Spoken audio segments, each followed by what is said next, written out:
पीड़ा एपरी एक शब्द जार नाम शुणा मात्रे व्यक्ति निराश हो जाती कारण यह संसार सबुठारु अनिच्छुक भावना।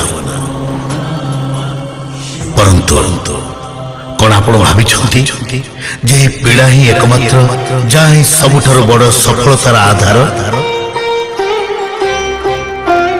संतान प्राप्त कर आनंद पूर्वर माता को पीड़ा सहवाक पड़ी थाए। वृक्ष को पुष्प फुटाई समस्त को मोहिबा पूर्वर बीज को धरित्री गर्भर भांगा पड़ी थाए।